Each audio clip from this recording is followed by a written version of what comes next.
Engage Rotary, change lives. For me, it's a personal theme, it's an action theme. It says get involved, get busy, get involved with the club, in your meetings, in your service events, in your socials. Get involved in the community. Your club does a wonderful job in all these areas. You engage Rotary, you change lives, you've changed the life of this young lady. That's what we do in Rotary. It's a great thing. Now, let's talk about the priorities for the year. I need to give you a little bit of a backstory first so you kind of understand where these priorities come from. If you've read the Rotarian for the last 5 years, you've seen various priorities over the course of the years. The priorities sort of change a bit just in terms of emphasis. This year, we're going to start by explaining where we learn of the priorities as far as the incoming district governors. There's 2 big international events where we learn about these priorities. The first is the International Assembly. Many of you don't know what that's about. It's an annual event. It's held in San Diego. They bring in all incoming governors from all around the world.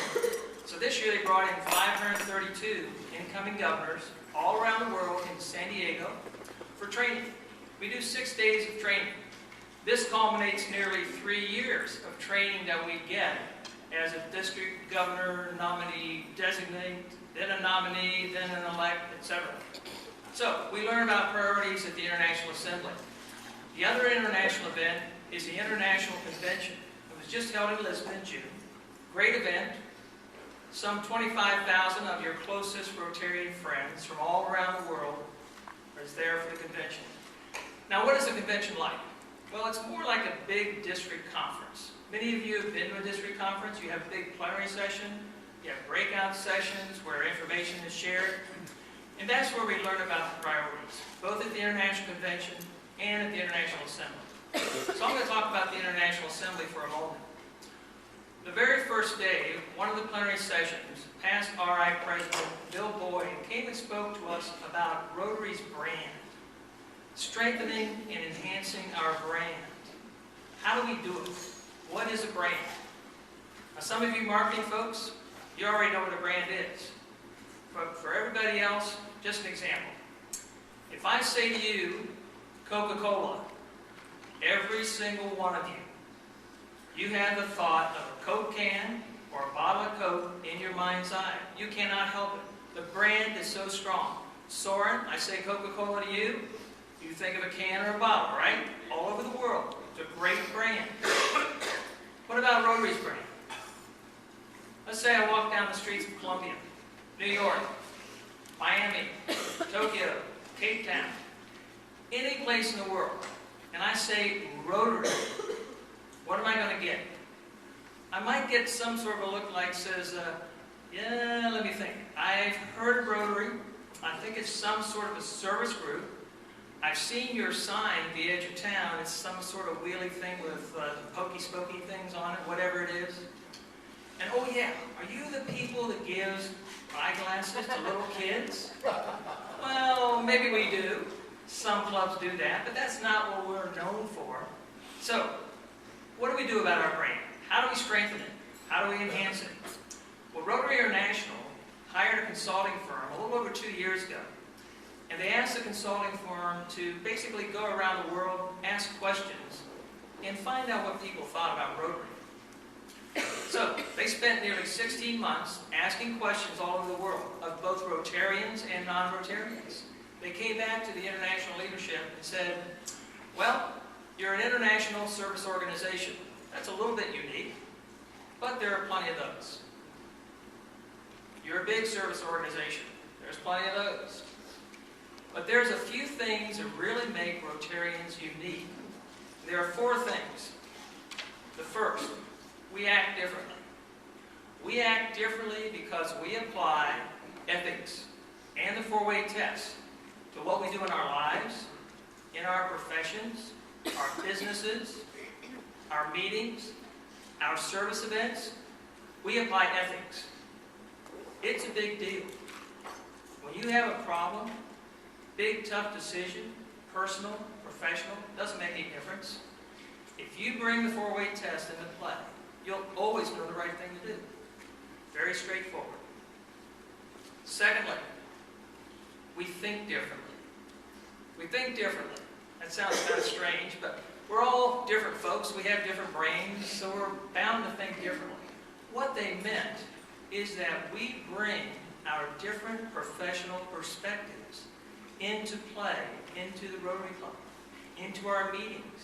We add to the club dynamic by bringing all these diverse thoughts, these diverse professions into the club. Let me give you a little example. If I asked 10 CPAs, don't get mad at the CPAs. If I asked 10 CPAs to go into a room, spend an hour, plan a party. Hour comes about, they come out, they say, okay, our party's going to look like this, sort of like this. Very good, thank you. Now, if I pick 10 of you at random, I said, go into a room and plan a party, you're going to come out and you say, here's our party. It's something different. It's up here. It's bouncing around. It may not be better, but it's going to be different because you just bring different perspectives. So, we think differently. Thirdly, my favorite, we have passion. We have passion in what we do in Rotary. We have passion in our fellowship, our meetings, our service events, our service projects. It takes passion to do Gift of Life. That's what we do. We have passion. And even more importantly, we have perseverance. When we say we're going to do something, we do it. We don't start a project and stop halfway. When you do adopt a highway, you don't pick up half the trash. I saw the sign. We finish what we say we're going to do. The very best example I can give you of perseverance for Rotary, Polio Plus. We started Polio Plus in 1985. The goal was to eradicate polio in the world.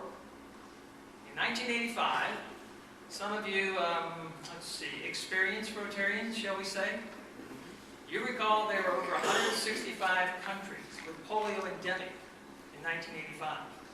Over 300,000 cases a year. 300,000. Last year, we had less than 100 cases worldwide. Only 3 countries still endemic with polio. Now, there have been some outbreaks, but there's only 3 countries endemic. Afghanistan, Pakistan, Nigeria. And I will tell you, only Rotarians are the ones who can go into Pakistan and Afghanistan, go into those mountain passes, negotiate ceasefires so kids can be immunized. Only Rotarians can go into Nigeria, speak with the tribal leaders, and get kids immunized. Governments can't do it. Haven't shown they can do it. So, we're going to get this done. We're going to finish it. But I must address a little bit about the outbreaks. There's been information in the news the last few weeks, Somalia, Kenya, Ethiopia. Where do these come from? Well, a single traveler from Nigeria goes into Somalia. You get 100 cases. Someone travels from Somalia into Kenya. Get another 50 cases. What are we doing about it? We have a plan with our partners, World Health Organization, CDC. When these outbreaks take place, do we sit down and start typing up paperwork, getting it approved, sending it in for a budget? No. The World Health Organization sends people on planes immediately. They go. Paperwork and money comes later. So we're going to finish this job. We'll come back and talk about ending polio now in a little bit. So that third thing, we have passion and we have perseverance. Fourthly, we do community service. It doesn't sound very unique, does it? I want you to think about it. We have over 34,000 Rotary clubs all over the world. Every single one does some type of community service. So we do community service on a global scale. So those 4 things really set us apart. We act differently, applying the 4-way test. We think differently from our different business perspectives. We have passion, we have perseverance, and we do community service on a global scale. So, our first priority, brand. Strength think, enhancing our brand. Second priority, future vision. Anybody ever heard that term, future vision? Maybe 1,000 times, maybe in club meetings, Rotary magazine. If you've been reading it for 5 or 6 years, you cannot have avoided an article on future vision. What is it? It's just our foundation. It's just a new global district package grant model. That's it. New grant model. The old grant model had 13 different kinds of grants. Travel grants, humanitarian grants, volunteer grants, district simplified grants, international matching grants, tons of grants, lots of paperwork. Anybody ever done a matching grant with a club in a district overseas? I've done 4, and I know you guys have done them. It is a lot of work. It's fun getting it started. The project is wonderful. Getting the final report done by somebody sitting in a Nigerian village that I need photos from and report information from, that's tough to do. Sustainability is tough to do. What happened to those water wells that we drilled a few years ago? Are they still working? So the new Future Vision grant model seeks to change some of the problems we've had with the 13 different kinds of grant models we've had in the past. So, we only have 3 new grants. Package grant, that's a big grant we do with another international NGO. Somebody like Mercy Ships, it's a hospital ship that goes to different countries. Rotarians can participate in that. They can give money to it. Doesn't cost the club anything, doesn't cost the district anything. It's just a big package grant that we can participate in. Secondly, global grant. A global grant is just a new term for the old international matching grant. The difference is, the old international matching grant had a minimum dollar value of $5,000.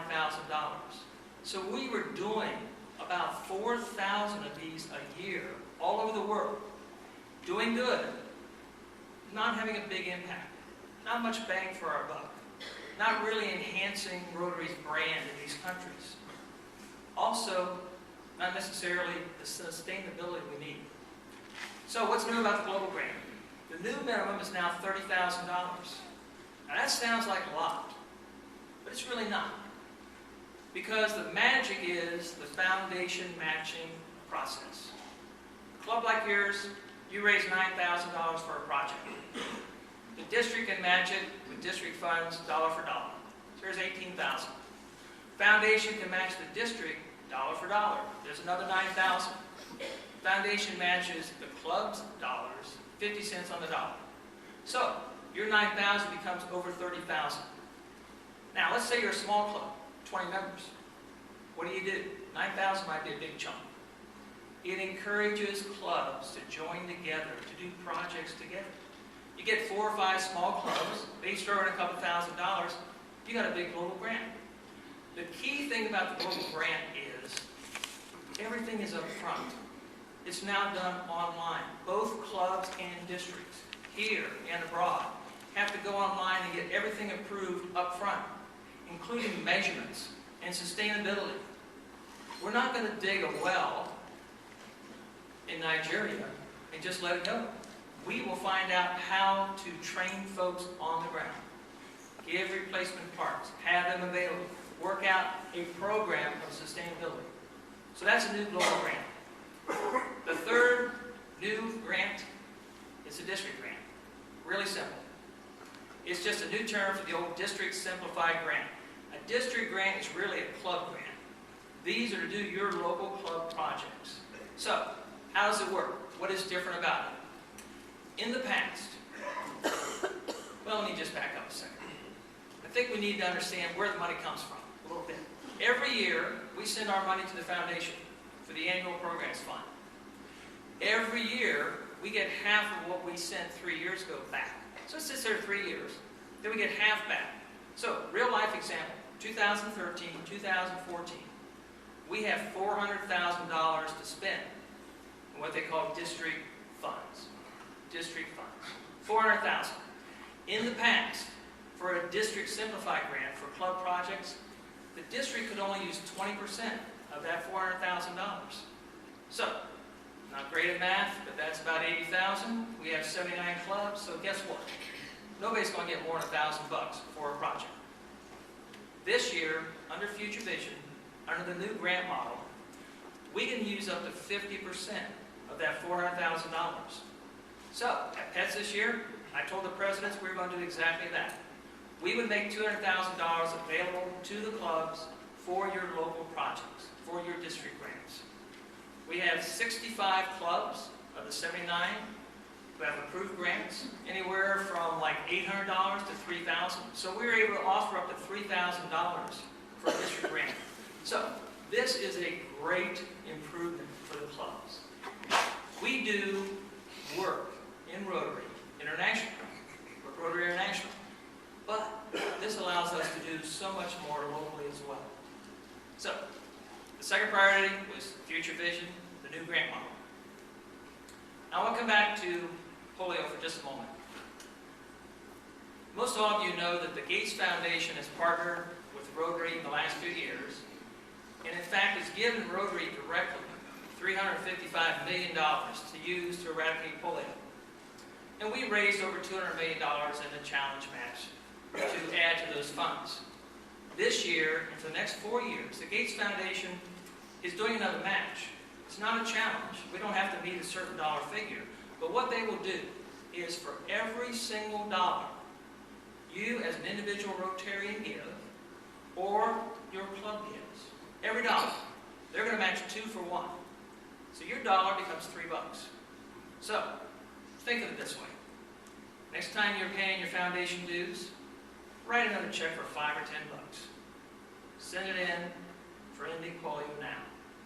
That $10 becomes $30. We need to get it done. We need to eradicate polio.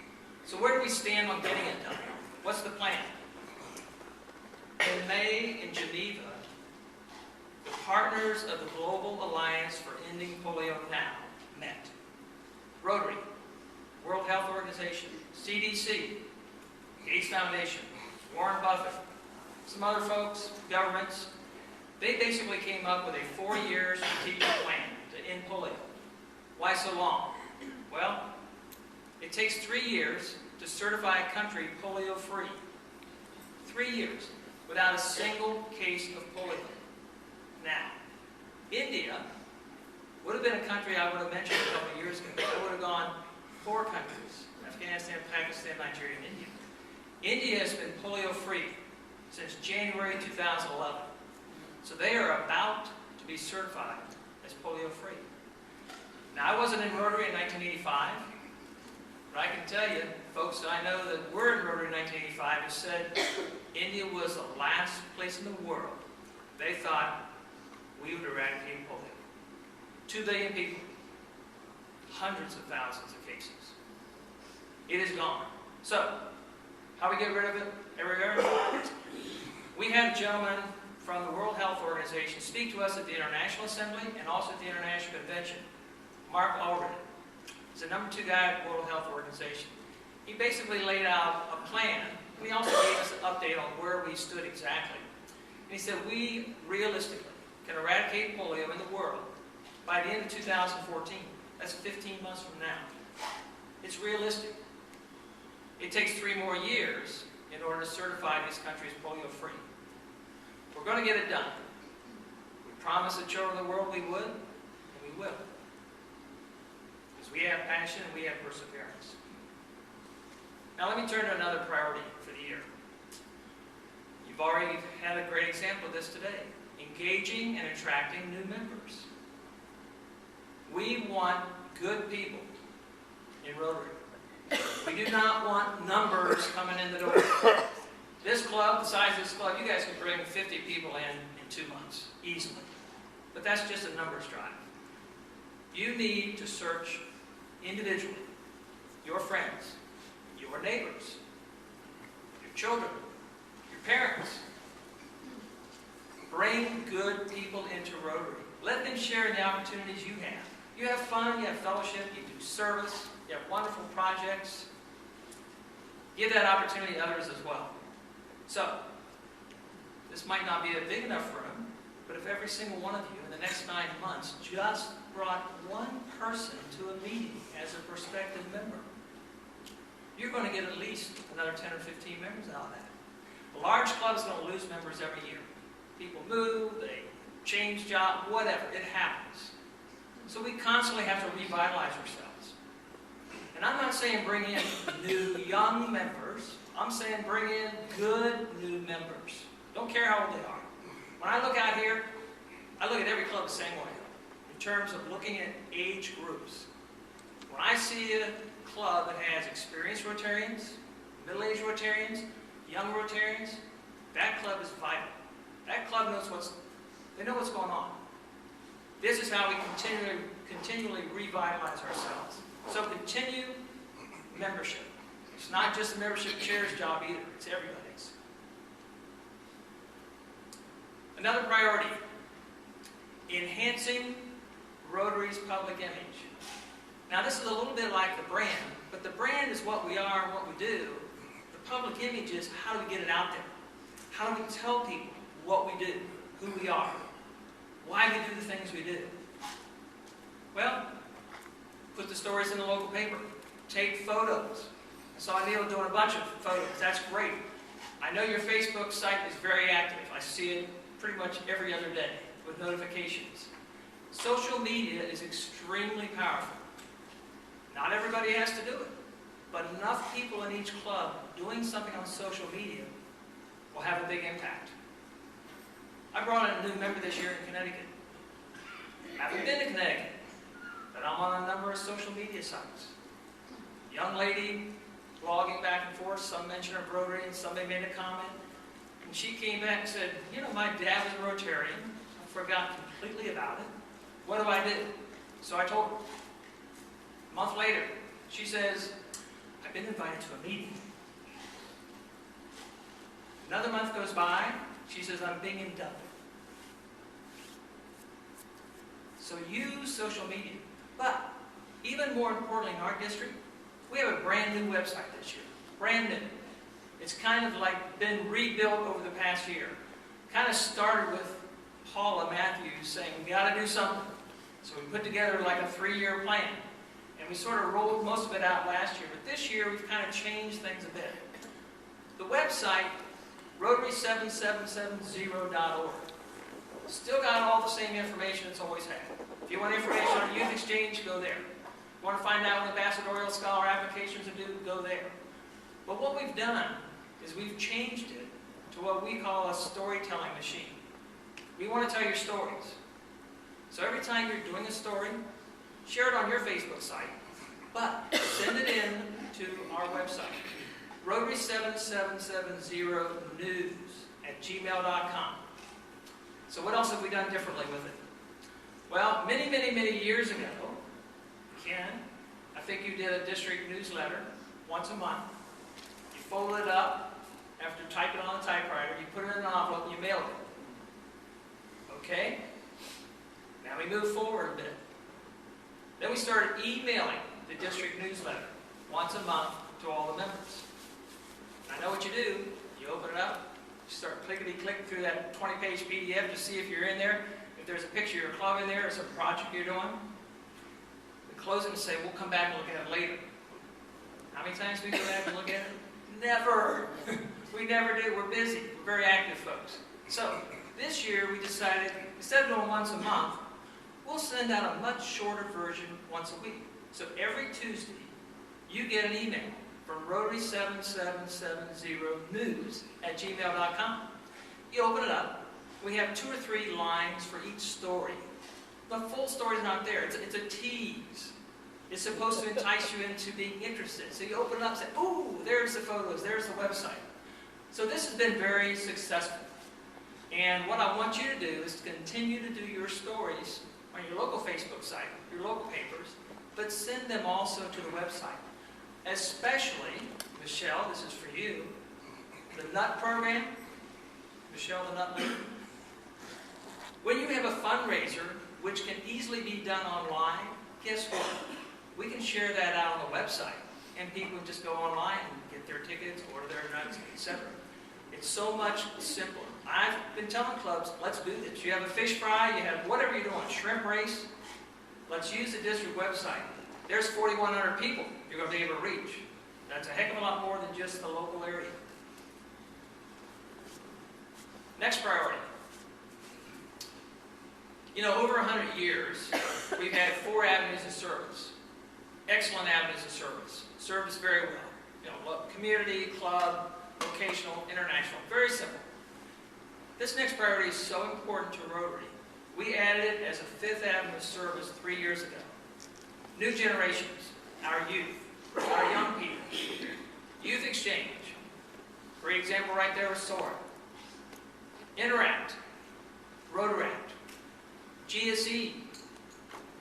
Volunteer training teams. Young people that we need to stay engaged with. We need to stay involved with. We lose touch with some of these folks. We've got them in high school, we've got them in college, and all of a sudden, where'd they go? Because we lose touch. Stay involved. Invite them to the meetings. Invite them to your socials. Invite them to projects. Young people today love doing projects. They love doing service. They're not real keen on meetings, frankly, but they love the service aspect. So invite them, keep them involved. But there's something we're going to do this year that we have not done ever in the district that I can discover. I've spoken to a number of past district governors, and that is something called RYLA, R-Y-L-A, Rotary Youth Leadership Awards. It's not really awards. We do a lot of awards. It's leadership training for young people. In the U.S., primarily it's rising juniors and rising seniors in high school.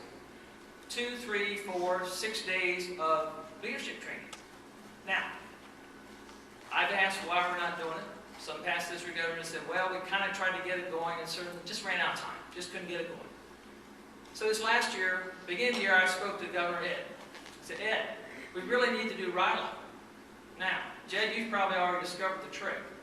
Somebody brings a good idea to you. What do? You congratulate them on being the chair of that new committee, and you make them in charge. So that's what he did. He said, Luke, do it. I said, fine. So we organized an arrangement with our upstate district, 7750, with Lorraine. I said, Lorraine, can we send kids to your RYLA this past June? Yes, we did. We sent kids from our district. They do a 6-day. Kaylee, I think you went to the whole thing, right? I want to tell you, we reached out for a district chair. I worked with different assistant governors and Dennis and Jed and others. Found McKaylee. So McKaylee is our district chair. So we are going to be doing a RYLA event this year, June 13, 14, and 15, Columbia College. I've been telling everybody it's about $120 for 3 days, but McKaylee said it's going to be a little more than that, which is still a great deal. So, what do? Once we have all the information available, you can sponsor as many kids as you like. I'd love to see 300 or 400 there. Really. 79 clubs, sponsored 3 or 4 apiece, $120, $130, whatever it is. This is a great opportunity to change lives. So, more information as soon as it's available. Right, Michaela? Now, this next item is not really a priority. It was just something that I just thought was so neat at the International Assembly. I just wanted to share it. During the course of the plenary sessions over the 6 days, various Rotary senior leaders will come on stage and talk about a Rotary moment. They'd have maybe a little 1-minute video. It might have been doing immunizations. It might have been giving away wheelchairs. It might have been anything. But they each shared a 2 or 3 minute Rotary moment. And I just wanted to mention that because many of us have had Rotary moments. Some are brand new members. We're wondering what a Rotary moment is. A Rotary moment is very simple. It's when you're doing a project, like Gift of Life, and you look around and you say, wow, that's what we did. That's a Rotary moment. That's why we're in Rotary. People come into Rotary for a lot of reasons. They got asked. Lunch seemed pretty good. Networking, business, whatever. People stay in Rotary for only 2 reasons. Fellowship and service. Every survey that's ever been done, that's why they stay. Fellowship and service. So, I hope you have many, many Rotary moments. Good one here today. Now, I'm required, Ken knows this very well, by Rotary law, correct, to promote the district conference. So, on your tables, there is a little cruise ship that gives you the details on the district conference. I'm very sorry it is not a cruise. I wish it were. I wish it were. I looked into it, it was too many days, it was oddball time, it was too much. But the reason we have a little cruise ship saying cruise into Rotary's future is I like cruising. My wife and I have done 26 cruises. We're now into future vision, so the extent of my creativity for you marketing folks is cruise into Rotary's future. That's the best we could come up with. So, that's what we're going to do, March 28, 29, and 30 in Charleston at the Marriott. It'll be a lot of fun. Now, I guarantee you, I think there's a few people in this club that came to the installation banquet back in June. I told you it would be 99.5% party and 0.5% Rotary, and I think we did even more of a party than that. I know I spoke about 25 seconds, Ken, at the end of the day. This is going to be a great time. It's going to be 90% social, fellowship, party, hospitality suites, dancing, entertainment, 10% Rotary information. We're going to have somebody from CART, someone who has been a recipient of a CART grant. We'll have somebody there that I hope, if I can get the guy I want, this is somebody who can really explain it in lay terms so that you don't look up these charts and go, what is he talking about? But we'll have somebody from CART. We're going to probably have a few ambassadorial scholars return, tell us about their years abroad. We're thinking about having some clubs that do sort of some unique projects, unique service projects. Have them come and share their ideas. We're always looking for different things to do. A club this size, 2 or 3 projects a year are not nearly enough for you. 2 or 3 projects a month are probably what you're looking for. Everybody has a passion for different things, so we need to find those passions. You folks, if you think you have a project that you're not doing, bring it to Janet. You'll be the chair. So, please, go home. I want you to look at your refrigerator. And I want you to look at that 1992 South Carolina football schedule and sort of throw that out. You don't need that anymore, honestly. And, oh yeah, there's my daughter's 3rd grade report card, and your daughter's 32 now, so you can put that in scrapbook. Put this on the refrigerator. Remember it. We'll send you a few reminders after the first year, but it'll be a great time. Now, I also want to recognize some folks who are wonderful contributors to our foundation. 2 groups. First group is major donors. These are people who have given cash over the years in excess of $10,000 to the foundation. And the Paul Harris Society folks, the second group, these are folks who give $1,000 every year. Paul Harris Society, $1,000 every year. So, the major donors in this club, I'll just read the names, and if you'll just wait a second, we'll recognize them. Stuart Hamilton, Diane Junis, Steve Junis, Paula Matthews, and Ken Morris are major donors. Thank you so much.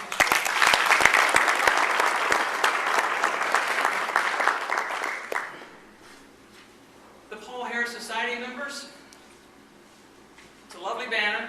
It's a lot of names up there. By my count, we have 15 current Paul Harris Society members in the club. Rather than reading them, would you just please stand and we'll recognize you, all of you, Paul Harris Society members.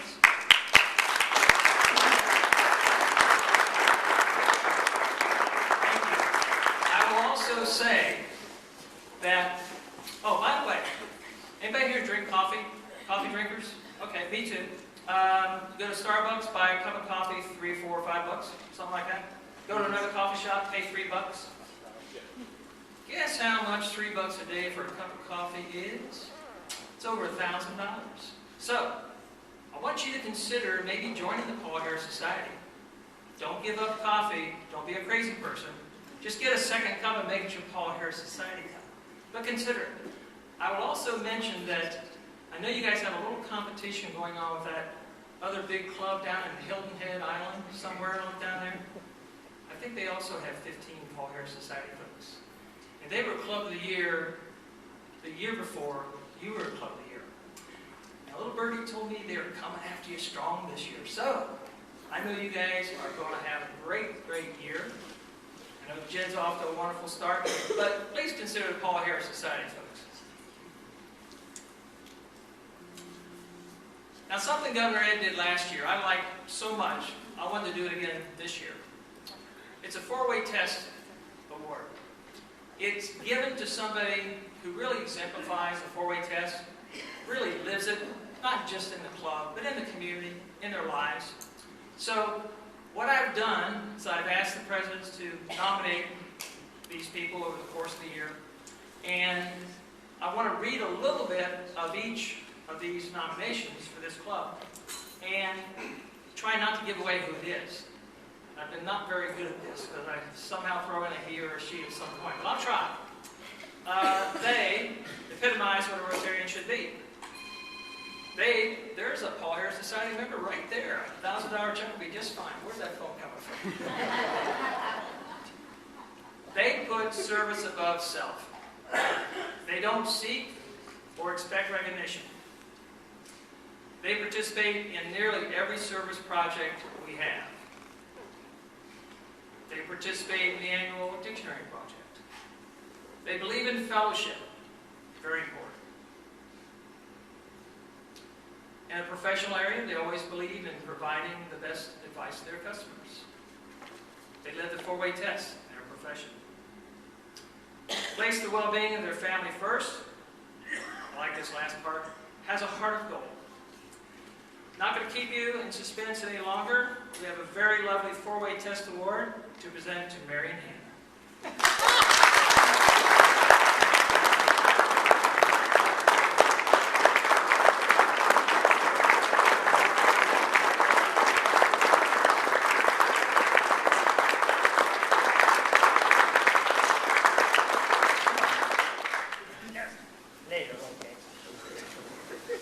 Congratulations, Mary.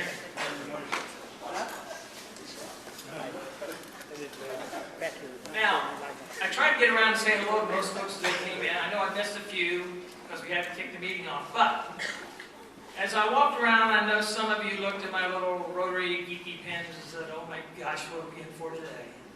Well, I wear these for a little bit of effect. Normally, I would only wear maybe one or so to a Rotary club.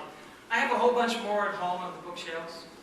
I have pins from all the international conventions I've attended, plus all the ones I would have attended had I started going when I joined Rotary in 1999. A bunch of Paul Harris Fellow things, just different little doodads. Youth Exchange pins. I think I got one from you. Did I get one from you? Yes. They're all up there as well. Anyway, there's one button here nobody's seen. Well, Dennis has. But this button says First Class 2013-2014. Tell you the story quickly. Last July, a year ago July, incoming RI President Ron Burton sent an email to all the incoming governors, all 532 of us, and said, wouldn't it be neat, that's how he talks, wouldn't it be neat if every single one of you gave something to the foundation between July going to the International Assembly in January? Okay, I'm Paul Harris Society guy. Every month it goes on my credit card, fine. October, get another email from Ron. 225 of you have now given to the foundation. Thank you very much. The rest of you, get to work, get busy, get started. That's Ron too. Fundraiser at the University of Oklahoma for 35 years, so he knows about getting money. November, another email from Ron. 430 of you have now given to the foundation. Thank you very much. The rest of you, get busy. So, we go to the International Assembly. First plenary session. Engage Rotary, change lives. We all stand, we all cheer. Very next thing we see up on the board is $675,000. That's how much all the incoming governors gave to the foundation. So we got a button. First class to ever do it. First class where 100% gave to the foundation. So I came home, all excited to get the year started. Got another email from Ron. How about your presidents? Challenge your presidents to do the same thing. So I did. Sent an email out to all the presidents, checked the reports.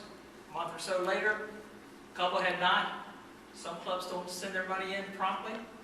Got that taken care of. So, we are one of only 42 districts in the world, out of 532, where governor and every president gave the foundation. So, I have a button for Jed. Jed, come on up.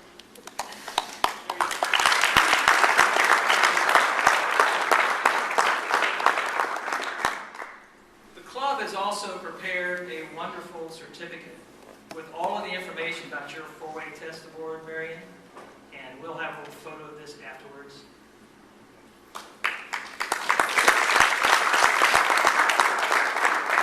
My last thing is, engage Rotary, change lives, take it seriously, take it personally, get involved. The more lives you change, just like you're doing here, the more you change your own life. Thank you very much.